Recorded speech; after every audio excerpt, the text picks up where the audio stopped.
Hi hello ನಮಸ್ಕಾರ. ಎಲ್ಲರೂ ಚೆನ್ನಾಗಿದ್ದೀರಲ್ವಾ? ಇವತ್ತು ನಾನು ಬಂಗಾರಪೇಟೆ ಬಂದಿದ್ದೀನಿ. ಬಂಗಾರಪೇಟೆಯಲ್ಲಿ ಜಾತ್ರೆ ನಡೀತಾ ಇದೆ. ಬಂಗಾರಪೇಟೆ ಪಕ್ಕದಲ್ಲೇ ಕೀಳ್ಕೊಪ್ಪ ಅಂತ ಇದೆ.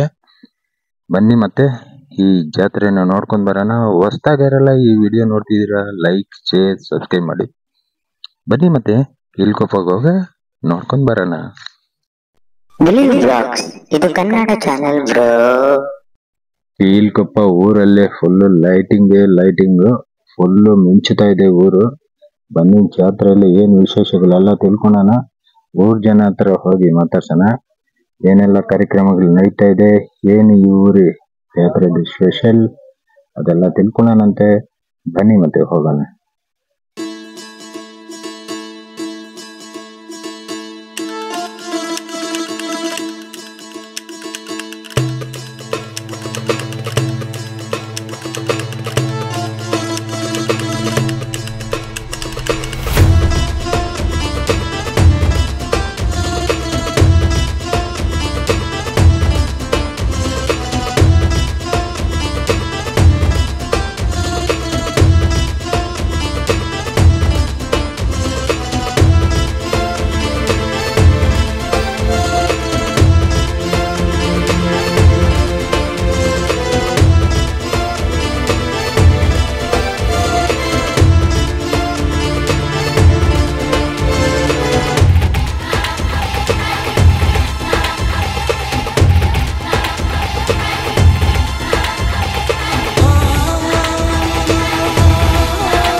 ನಮಸ್ಕಾರ ನಾವು ನಮ್ದು ಕೀಳ್ಕೊಪ್ಪ ಗ್ರಾಮ.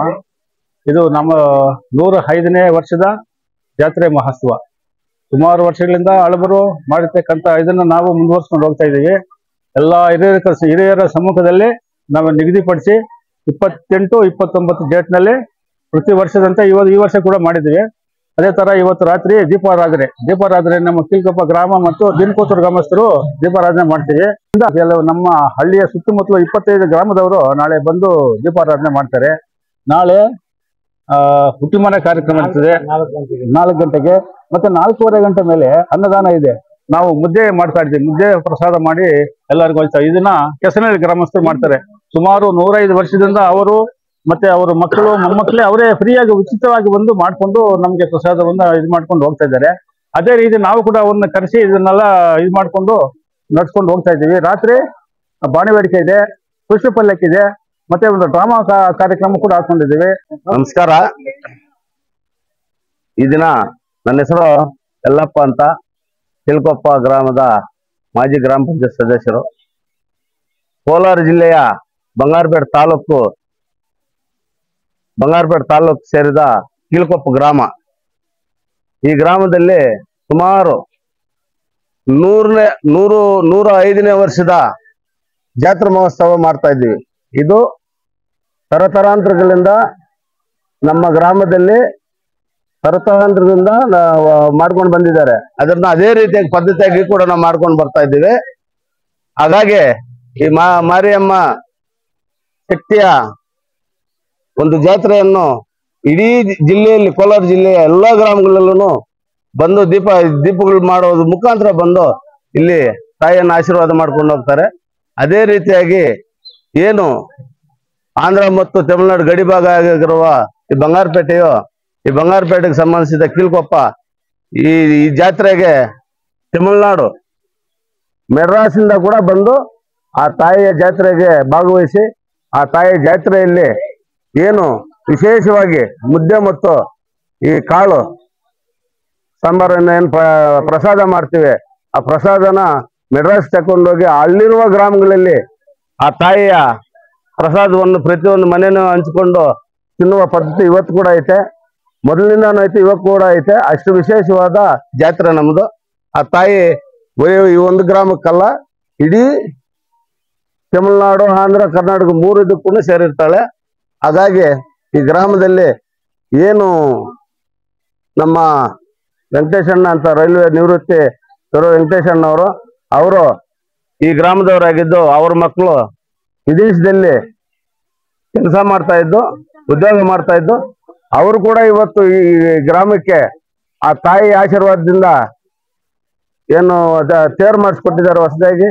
ಮತ್ತೆ ರಥ ಮಾಡ್ಕೊಟ್ಟಿದ್ದಾರೆ. ಮತ್ತೆ ಊರಿಗೆ ಇದುವರೆಗೂ ಇದ್ದಿಲ್ಲ, ಮೊದಲನೇ ಬಾರಿ ಹೆಬ್ಬಾಗ್ಲನ್ನು ಮಾಡ್ಕೊಟ್ಟಿದ್ದಾರೆ. ಅವ್ರಿಗೆ ಈ ಗ್ರಾಮದ ಪರವಾಗಿ ಅವ್ರಿಗೆ ಸ್ವಾಗತ, ಧನ್ಯವಾದಗಳನ್ನು ಹೇಳ್ತಾ ಇದ್ವಿ. ಮತ್ತೆ ನಮ್ಮ ಜಾತ್ರೆಯ ವಿಶೇಷ ಏನಂದ್ರೆ, ಇಡೀ ಈ ಸುತ್ತಮುತ್ತಲಿನ ಗ್ರಾಮಗಳು ಏನು ಜಾತ್ರೆಗಳು ಮಾಡ್ತಾರೆ ಅದ್ರಿಗೆಲ್ಲ ಮಾದರಿಯಾಗಿ ಮಾಡ್ತಾರೆ. ಕಾರಣ ಯಾಕಂದ್ರೆ ಏನು ಸುತ್ತಮುತ್ತಲ ಗ್ರಾಮಗಳು ಇರ್ತದೆ, ಸುಮಾರು 20ರಿಂದ 25 ಗ್ರಾಮಗಳು ದೀಪಗಳು ಮಾಡ್ಕೊಂಡು ಬಂದು ನಮ್ಮ ಮಾರಿಯಮ್ಮನಿಗೆ ಆರಾಧನೆ ಮಾಡ್ತಾರೆ. ಇದು ವಿಶೇಷವಾಗಿರ್ತದೆ.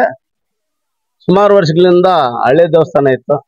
ಅದನ್ನ ನಾವು ಸಹ ಒಂದು ಗ್ರಾಮದಲ್ಲಿ ನಮಗೆ ಒಂದು 4 ಜನಕ್ಕೆ ಹಿರಿಯರೆಲ್ಲ ಸೇರಿ ಗ್ರಾಮಸ್ಥರೆಲ್ಲ ಜವಾಬ್ದಾರಿ ಕೊಟ್ಟಿದ್ರು,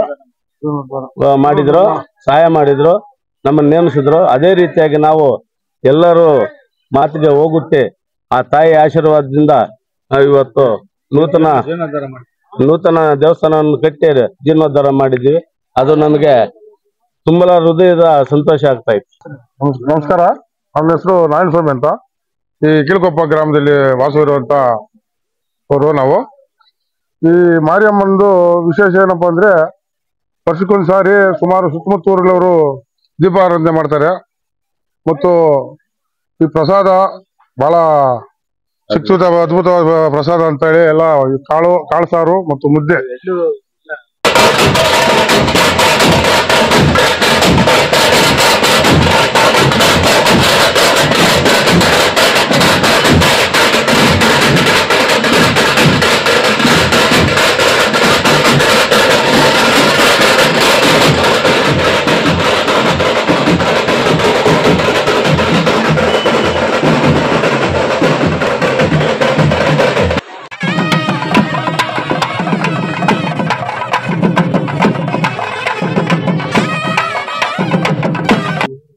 ಹೆಸರು ಸುನಂದ ಅಂದ್ಬಿಟ್ಟು. ನಾವು ಇವತ್ತು ನಮ್ಮ ಕೀಳ್ಕೊಪ್ಪ ಗ್ರಾಮದಲ್ಲಿ ಶ್ರೀ ಮಾರಿಯಮ್ಮ ಜಾತ್ರೆಯ 105ನೇ ಜಾತ್ರೆಯನ್ನು ಹಮ್ಮಿಕೊಂಡಿದ್ದೀವಿ. ಎಲ್ಲ ಒಂದು ಹಿರಿಯರ ಸಮ್ಮುಖದಲ್ಲಿ, ಗ್ರಾಮಸ್ಥರ ಸಮ್ಮುಖದಲ್ಲಿ ಜಾತ್ರೆ ನಡೆಯಕ್ಕೆ ನಾವು ಇಚ್ಛಿಸಿ ಈ ದಿನ ನಾವು ಜಾತ್ರೆ ಹಮ್ಮಿಕೊಂಡಿದ್ದೀವಿ. ಈ ದಿನ ವಿಶೇಷ ಏನಂದ್ರೆ ಕೇವಲ ಇಲ್ಲಿಂದ ದೀಪಗಳು ಎತ್ಕೊಂಡು ದಿನಕೋತ್ತರಕ್ಕೆ ಹೋಗ್ಬಿಟ್ಟು ಮತ್ತೆ ಬೆಳಿಗ್ಗೆ ಇಲ್ಲಿ ಬಂದು ಮತ್ತೆ ಇಲ್ಲಿ ದೀಪಾರಾಧನೆ ನಡೆಯುತ್ತೆ. ಬೆಳಿಗ್ಗೆ 9 ಗಂಟೆಯಿಂದ ದೀಪಾರಾಧನೆ ಆಗುತ್ತದೆ. ದೀಪಾರಾಧನೆ ಆದ್ಮೇಲೆ ಮತ್ತೆ ಸಾಯಂಕಾಲ ಪದ್ಧತಿ ಅಂತೆ ಉಟ್ಲಮಾಲ ಕಾರ್ಯಕ್ರಮ 4 ಗಂಟೆಗೆ ನಡೀತೈತೆ. ಅದಾದ ನಂತರ ಅಂದೆ 5 ಗಂಟೆಗೆ ಅನ್ನ ಸಂತರ್ಪಣೆ ಇರ್ತದೆ. ಅದಾದ ನಂತರ ಮತ್ತೆ ಸಂಜೆ ಒಂದು 10 ಗಂಟೆಗೆ ಪುಷ್ಪಲ್ಲಕ್ಕಿ, ನಾಟಕ ಹಾಗೂ ವಿಶೇಷವಾಗಿ ಪಟಾಕಿ ಇರ್ತಿರ್ತೀವಿ ನಾವು ಜಾತ್ರೆ ವರ್ಷ. ಅದಾದ ನಂತರ ಆರ್ಕೆಸ್ಟ್ರಾ ಕಾರ್ಯಕ್ರಮ, ಎಂದಿನಂತೆ ಪೂಜಾ ಕಾರ್ಯಕ್ರಮ ನಡ್ಕೊಂಡು ಈಜಾಗಿ ಬರ್ತಾ ಇರ್ತದೆ.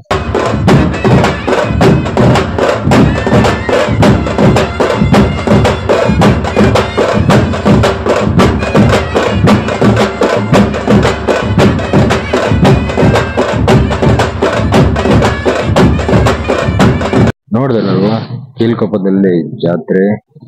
ಇಷ್ಟೇ ಅಲ್ಲ, ಇನ್ನೂ ಮುಗಿದಿಲ್ಲ, ಇನ್ನೂ ಒಂದು ವಿಡಿಯೋ ಇದೆ. ಆ ವಿಡಿಯೋಗಾಗಿ ಲೈಕ್, ಶೇರ್, ಸಬ್ಸ್ಕ್ರೈಬ್ ಮಾಡಿ. Tata, bye bye, see you next video.